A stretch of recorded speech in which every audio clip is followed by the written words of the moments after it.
Pass এন্টারটেইনমেন্টে আপনাদের স্বাগত। আজকের গল্প কালা চাঁদের ছবি।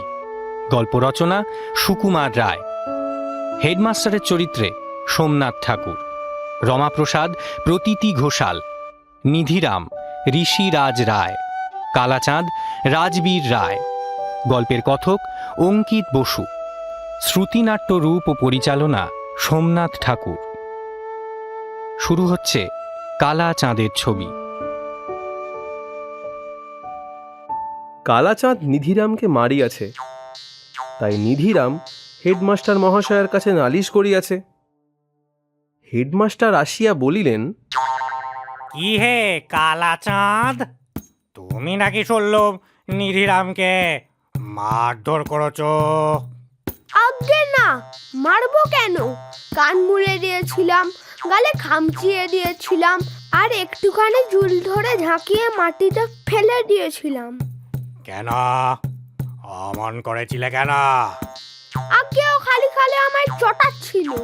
তাহলে সে কি তোমায় মারলে না গাল পারলে? না ধমকিয়েছিল বুঝি? না, তবে বারবার ঘ্যান ঘ্যান করে বোকার মতো কথা বলছিল, তাই আমার রাগ হয়ে গেল। মাস্টার মহাশয় তাহার কান ধরিয়া বেশ ভালো রকম নাড়াচাড়া দিয়া বলিলেন, লাগে লাগে লাগে, মেজাজখানা এখন থেকে একটু সংশোধন করতে চেষ্টা করো। দেবো ছোকরা কোথাকার। ছুটির পর আমরা জিজ্ঞাসা করিলাম, হ্যাঁ রে কালাচাঁদ, তুই খামখামে নিতেটাকে মারতে গেলি কেন রে? কালাচাঁদ বলিল, খামোখা মারবো কেন? কেন মেরেছিলাম ওকে জিজ্ঞাসা কর না। নিধেকে জিজ্ঞাসা করিতে সে বলিল, খামোখা নয় তো কি, তুই বাবু ছবি এঁকেছিস, তার কথা আমায় জিজ্ঞাসা করতে গেলি কেন? আর যদি জিজ্ঞাসাও করলি, তাহলে তাই নিয়ে আবার মারামারি করতে এলি কেন? রমাপ্রসাদ তার উত্তরে বলিল, আরে কি হয়েছে খুলেই বলো না কেন? কালাচাঁদ একটা ছবি এঁকেছে, ছবির নাম খান্ডবদহন। সেই ছবিটা আমায় দেখিয়ে ও জিজ্ঞাসা করলো কেমন হয়েছে। আমি বললাম, এটা কি এঁকেছো? মন্দিরের সামনে শেয়াল ছুটছে। না না, মন্দির কোথায়, ওটা হলো রথ, আর এইগুলো তো শেয়াল নয়, রথের ঘোড়া। আমি বললাম, সূর্যটাকে কালো করে এঁকেছো কেন? আর তাল গাছের উপরে পদ্মফুল ফুটেছে কেন? আর ওই চামচিকাটা লাঠি নিয়ে ডিগবাজিই বা খাচ্ছে কেন? তা কেন, ওটা তো সূর্য নয়, সুদর্শন চক্র। দেখেছো না কৃষ্ণের হাতে রয়েছে। আর তাল গাছ কোথায় দেখলে? ওটা তো অর্জুনের পতাকা। আর ওইগুলোকে বুঝি পদ্ম ফুল বলছো? ওগুলো দেবতার খুব দূরে আছেন কি না, তাই ওরকম ছোট ছোট দেখাচ্ছে। আর এইটা বুঝি চামচিকে হলো, আর এইটা তো গরুর পাখি। তা হবে, আমি ওসব বুঝি ঠুঝি না। আচ্ছা, ওই কালো কাপড় পরা মেয়ে মানুষটি যে ওদের মারতে আসছে, ওটিকে? তুমি তো আচ্ছা মুখ্য হয়ে ওটা গাছে আগুন লেগে ধোঁয়া বেরুচ্ছে, বুঝতে পারছো না? অবাক করলে যে। তখন আমি বললাম, আচ্ছা এক কাজ করো না কেন ভাই, ওটাকে খান্ডবদহন না করে সীতার অগ্নি পরীক্ষা করো না কেন? ওই গাছটাকে শাড়ি পরিয়ে সীতা করে দাও, ওই রথটার মাথায় জটা টটা দিয়ে ওকে অগ্নিদেব বানাও। কৃষ্ণ অর্জুন আছেন, তারা হবেন রাম লক্ষ্মণ, আর ওই সুদর্শন চক্রে নাক হাত পা জুড়ে দিলেই ঠিক বিভীষণ হয়ে যাবে। তারপর চামচিকের পেছনে একটা লম্বা ল্যাজ দিয়ে তার ডানে দুটো মুছে দাও, এটা হনুমান হবে। এখন হনুমানও হতে পারে, নিধিরামও হতে পারে। আমি বললাম, তাহলে ভাই আর এক কাজ করো, ওইটাকে শিশুপাল বধ করে দাও, তাহলে কৃষ্ণকেও বদলাতে হবে না। চক্র তুলে শিশুপালকে মারতে যাচ্ছে, অর্জুনের মুখে পাকা গোফদারি দিয়ে খুব সহজেই ভীষ্ম করে দেওয়া যাবে। আর রথটা হবে সিংহাসন, তার উপরে যুধিষ্ঠিরকে বসিয়ে দিও। আর ওই যে গরুর আর সাপ, ওইটা একটু বদলিয়ে দিলেই গধাতে ভীম হয়ে যাবে। আর শিশুপাল তো আছেই, ওই গাছটাতে একটা নাক মুখ ফুটে দিলেই তো হয়। তারপর রাজসূয় যজ্ঞের কয়েকটা রাজাকে দেখালেই ব্যাস।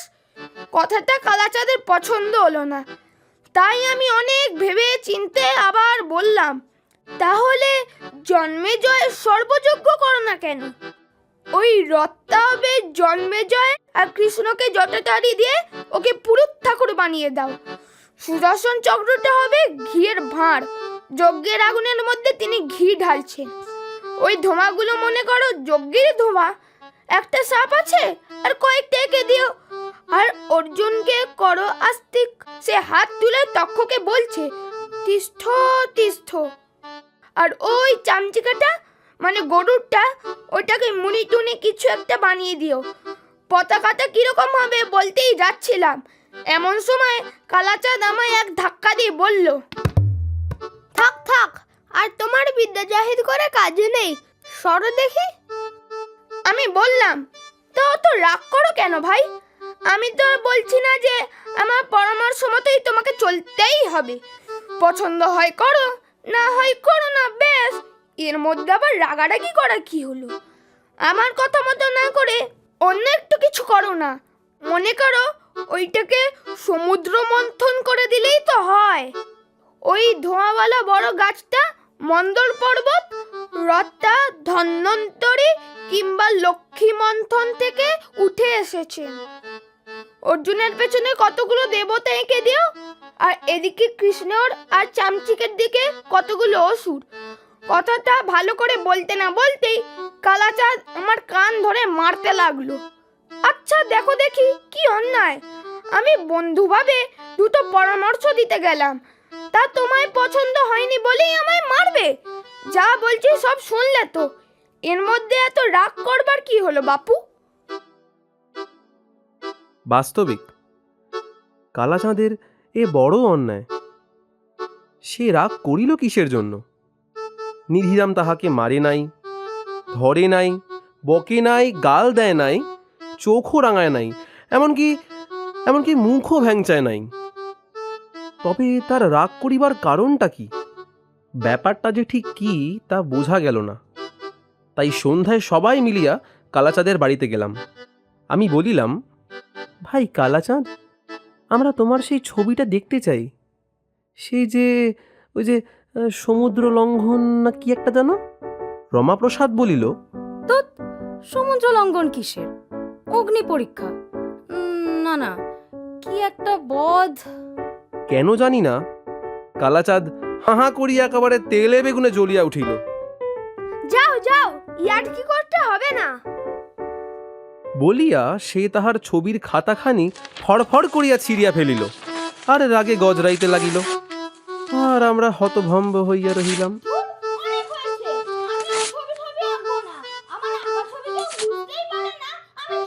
কালাচাঁদের মাথায় বোধহয় একটু পাগলামির ছিট আছে জানো, না হলে সে শুধু শুধু তো রাগ করে কেন? শুনছিলেন কালা চাঁদের ছবি। গল্প রচনা সুকুমার রায়। হেডমাস্টারের চরিত্রে সোমনাথ ঠাকুর, রমাপ্রসাদ প্রতীতি ঘোষাল, নিধিরাম ঋষিরাজ রায়, কালাচাঁদ রাজবীর রায়। গল্পের কথক অঙ্কিত বসু।